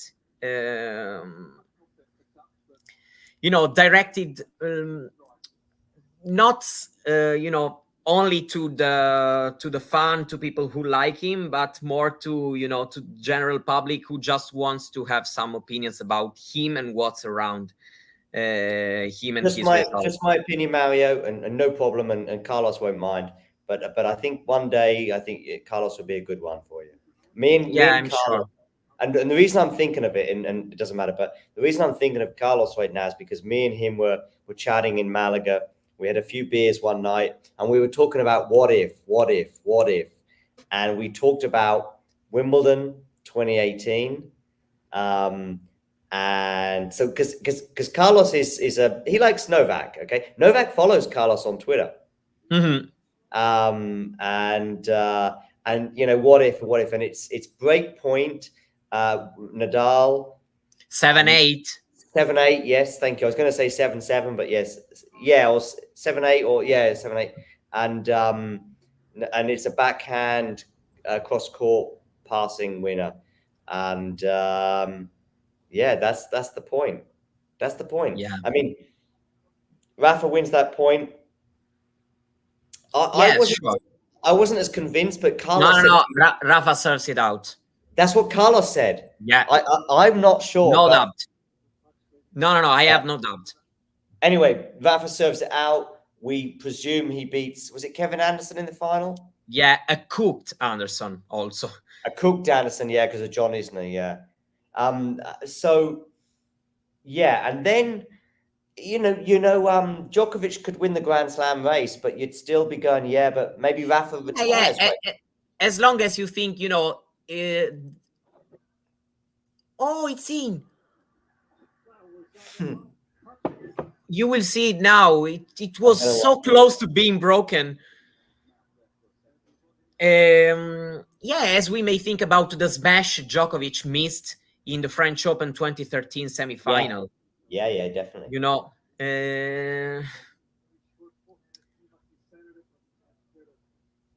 Oh. Yeah, at first I thought, okay, it's going out, and then no, it's But Rune is in trouble here. Yeah, even because we are quite late in the set. So Dimitrov, if he breaks here, then would need to hold only twice. Exactly. And I was thinking as before the match, maybe even quarterfinals. But that's a very bad mistake. You should not, miss this ball on break point down. I'm watching now.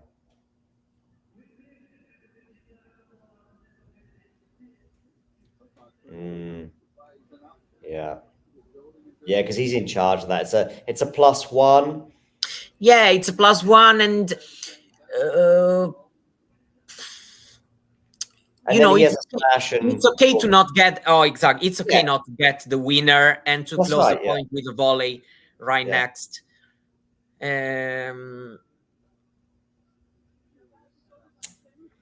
Yeah, I mean, I think for example, if you go inside out, most of the time, your opponent plays down the line. You can have the forehand, the forehand volley. Could have been a wiser decision. Maybe Dimitrov then passes him. Yeah. But then also, it's okay. Good for him.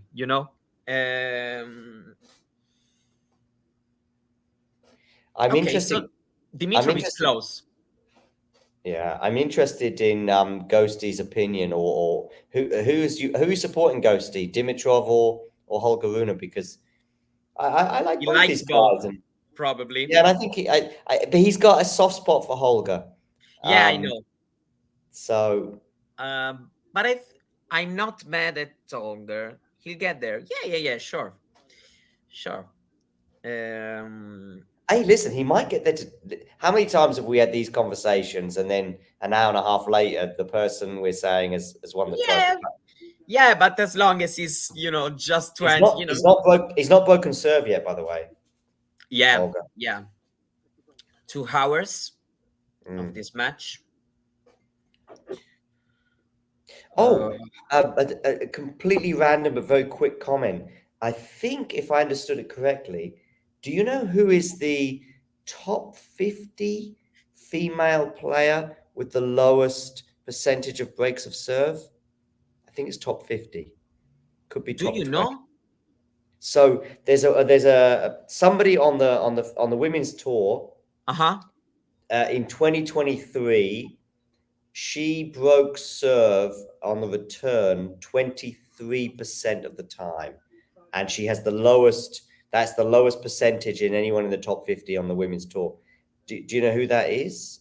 Am I making sense? Basically, she doesn't break serve that often. Yeah. No. I've understood. I'm just trying to. Ghosty's guessing Rybakina. But I don't think Rybakina got two good results to you exactly. know. It's got to be someone who didn't 2023, who's good. Yeah, Garcia can be a good choice, but probably even lower. I don't know. Shall I tell you? It's not an Italian player. I'm quite sure of that, because Italian players usually break often and don't hold often. Don't consolidate. Oh my God, I'm looking at the ranking one moment, because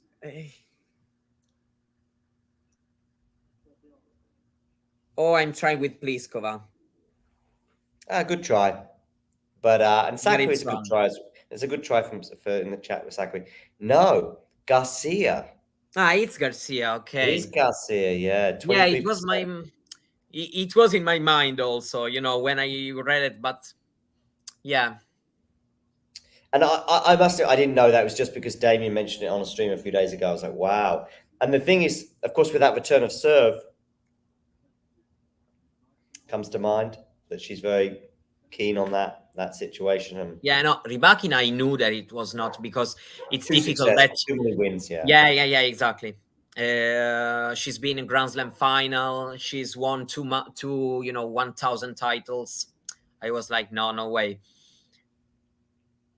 And Garcia had by her very high standards, not good year, especially if you compare it. Still managed to end it as number 20, but another mistake.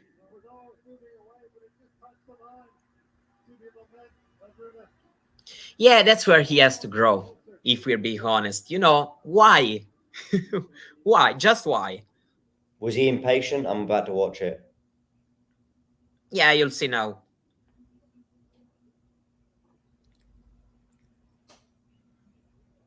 I see, yeah.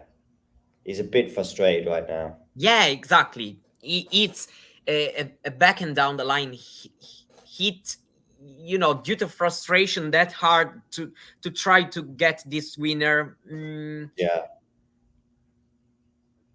Yeah, he doesn't have to put that much pace on the ball.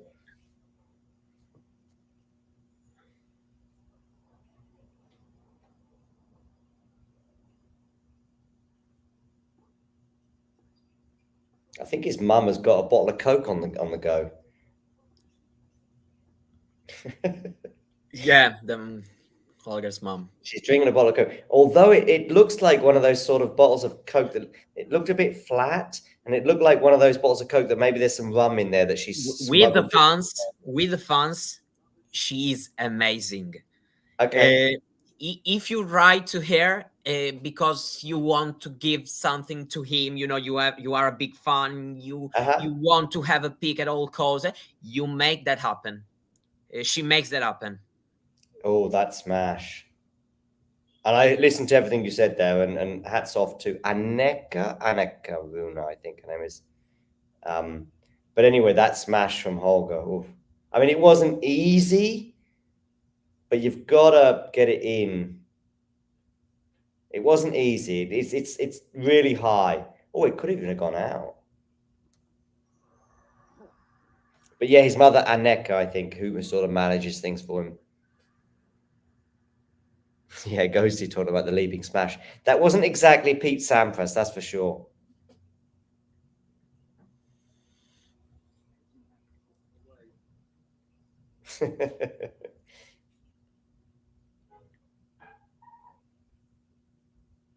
Ooh, I think he's a bit lucky there. Yeah.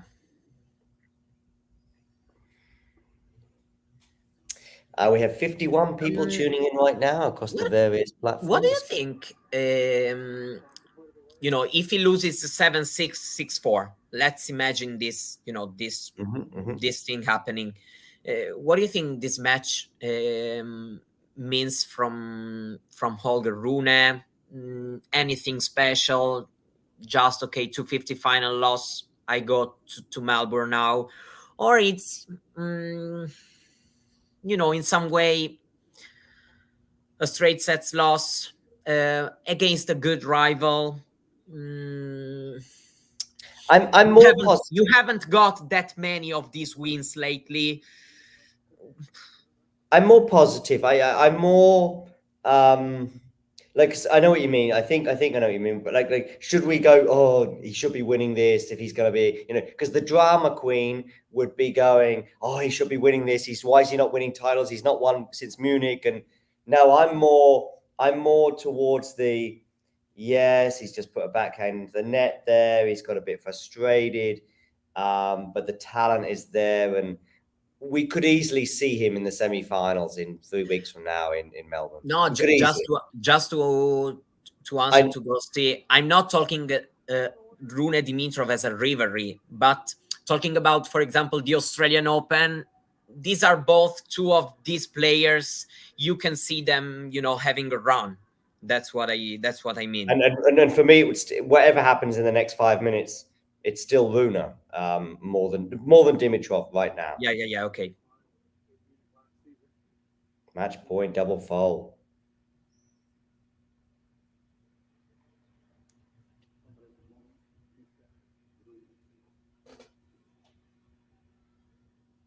I mean, it has been pretty high until probably the last couple of games where Rune's got a bit loose, a bit sloppy.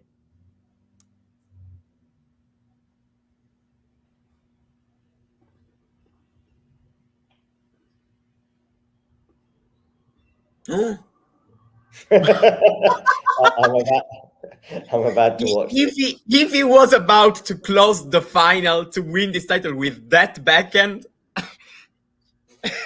I would have just closed the laptop, said bye to you all. Okay, here we go. So I can see a backhand return. Good forehand there, really good forehand. Oh, that's a nice way to say. For a moment, I saw that happening. Okay. I mean, Grigor did great. I mean, that backhand here so the backhand. I mean, he's in a bad situation, Grigor. Really, I mean, he's running. He's so far, like he's almost in the Atlantic. He's almost in the Pacific Ocean. There, he's so far off court. That he actually does well and it's not an easy volley. It's on the it's a pacey one. Yes, he's got an open court, no. It was a great shot also from Rune, that's for sure. Yeah. But a great way to save match point.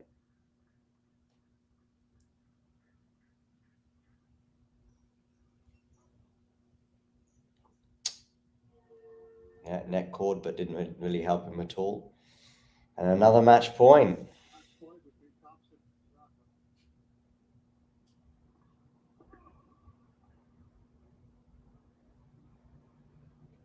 These 250s that we watch at this time of year, I think there's a bit more emphasis on them. We do watch them, and I think the fields are a little bit heavier. Some of the clay court 250s, as much as I love them, as you probably know, as we build up towards the French Open. For me, it kind of depends. For example, Buenos Aires, it's a great 250 in my eyes. Also, for example, last year and this year, Alcaraz is there. So of course, a bit of attention that's going to be there. But yeah, you're right. Usually this tournament, since it's the only way to have some matches before the Australian Open, also, are a bit stacked as draws. So for sure,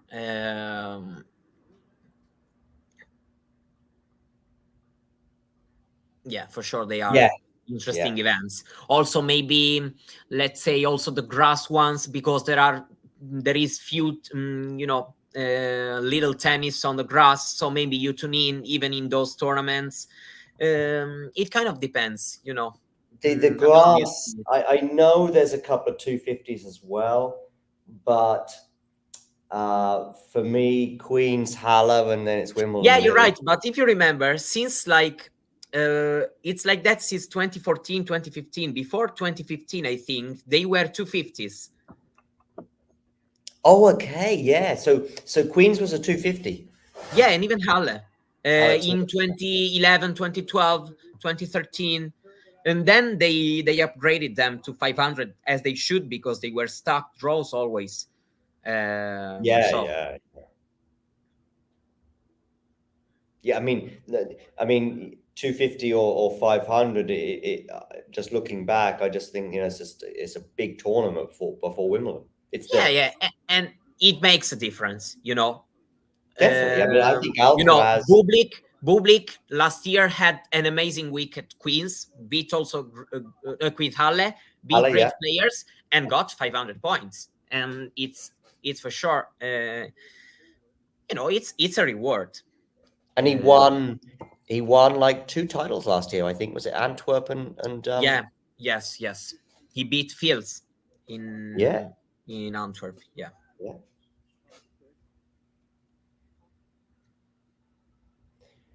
The sun is just coming up where I am, Mario. Here it's a cloudy day. Yeah. There are only 12 degrees. I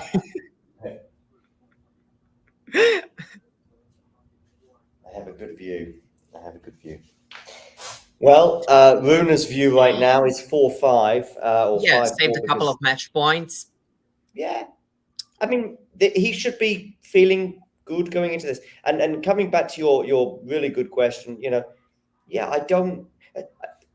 this was a sort of a plus. You know, if Rune wins this title, and he still may, it would be like, wow, he won 1 title all of last year, and we're on the 7th of January, and he's already won it. That would be an amazing plus. But if he doesn't win it, it doesn't change much. No, not for me. Mario is not in Sicily. Ghost is asking if you're in Sicily. No, I'm in Puglia.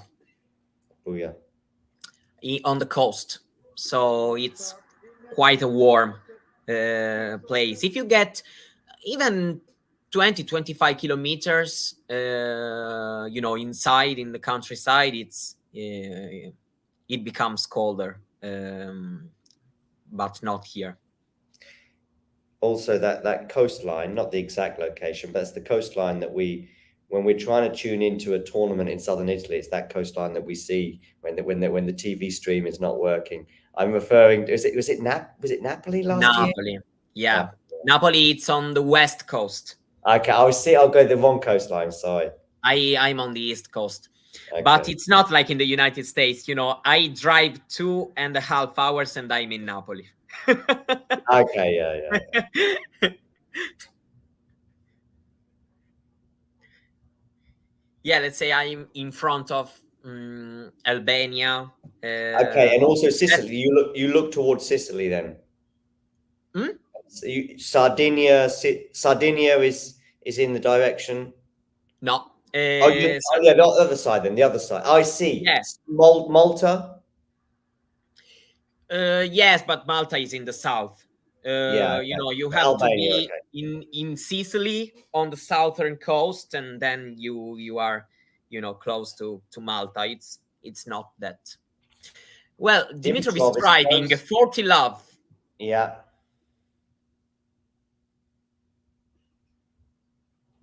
For his first title in years.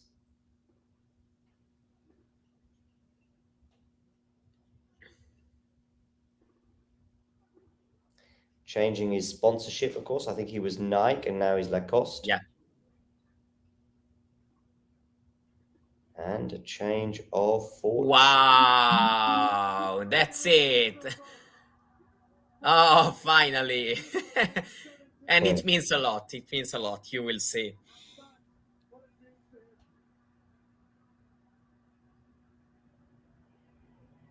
I can imagine. That's a nice rally to finish it on. Good defense there from Rune. Oh, lovely. Lovely. Oh, lovely. Lovely way to finish it. Lovely. Oh, wow. Come on, in the end, it's nice. I mean, It is you nice. you can be the biggest Runes fan, but Yes. you know, it's right. You know, if I know nothing about tennis, I just saw this match before, and you're telling me this guy hasn't won any title in 6+ year. I'm like, no way, it's impossible. Tell me the truth. And you know, that was it. And it's definitely great. Yeah. It's good for Dimitrov and it's good for tennis. It's a 250, a 500, a 1,000. You know, winning a title is winning a title. I mean, yes, slam, poof, we know that's different level. And you know, we mentioned players that hadn't won a slam, and that's something unfortunately that they will suffer from. But if you win a title, I mean, yes, a 1,000 is huge, of course it is. But I remember Struff in the final of Madrid, and then of course he's in the final of Stuttgart a few weeks later, and you know, Stuttgart is his homeland, so that's huge for him, and he's close to winning that. He's close to winning Madrid. These guys, Rybakina, who's not won a title. In the end, you want a title. You know, lifting off a trophy, and when you haven't won a title in so long, it's a 50. Okay, it's a 250, but you want a title. This was quite a. There was a feeling about 500. It felt 5. I mean, you beat a top 10 guy in the final. So of course it's also a high level final that you have won. So it's. Oh, I've just seen a WhatsApp. Nadal is out of the Australian Open. What? Nadal is out of the Australian. This is what I've had a WhatsApp. I don't know. I don't know if it's true, but let's have a quick look. Yes, it's true. Oh my God. We really can't have nice things. You know, we have just seen Dimitrov and okay. Yes. There we go. Probably I didn't expect this because, you know, he seemed to be quite optimistic in his press conference, but we'll talk about this some other time, but just important to share that. But this is the moment for Dimitrov, winning, of course, 7-6, 6-4. And I'm just watching it again with him bowing down and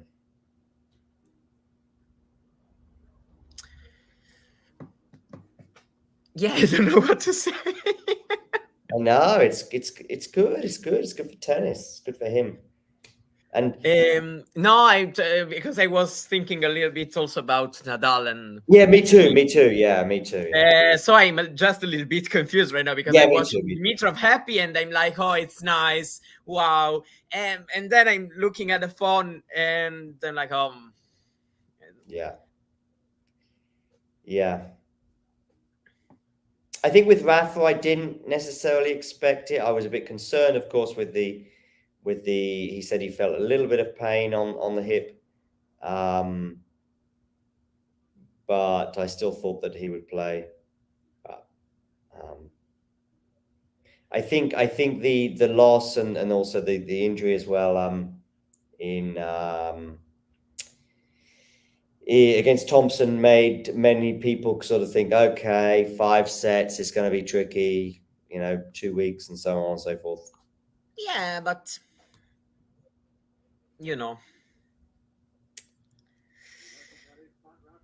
it's we're there with Rafa, and we don't know whether it's 1 week, 1 month, or 1 year. And that's right. Yeah, but still, it's it's another big setback.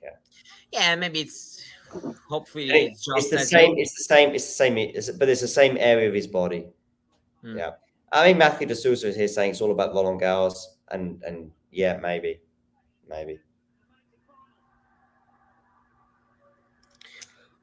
Okay, well, Mario, thank you for waking up so early. No, thank you. It's been a pleasure for me. Yeah, me too, absolutely. And they're doing the trophy ceremony now, but this is Grigor Dimitrov's moment, and it's cool. Yeah, definitely. Maybe he'll, if there's a power rankings out there coming from somewhere somehow. Oh, power ranking is in the top 10 for me. For you, he's in the top 10. Yeah, in power ranking, yes. Maybe number 8, number 9, but he's out there. He's there. For me right now, there is no real difference between him, Hurkacz, yeah. So I would put him in that group. Rune maybe still ahead, but it's not that far away in my eyes. I know this is not a match played at the Australian Open, so it's still a 250 match, but still, I see no reason to consider a Rune Dimitrov match at the Australian Open lopsided. If that's going to happen in Melbourne, I will be interested in watching what's going to happen, and I think that Dimitrov would enter the court with a chance. So for me, he is up there. Fair comment. And I think with that, we will bring the stream to a close. Big thanks for you joining us today, Mario. No, thank you as always. And to everyone else, the drill. If you enjoyed this video, make sure you hit that like button. Don't forget to subscribe and click that notification bell so you don't miss out on all things tennis.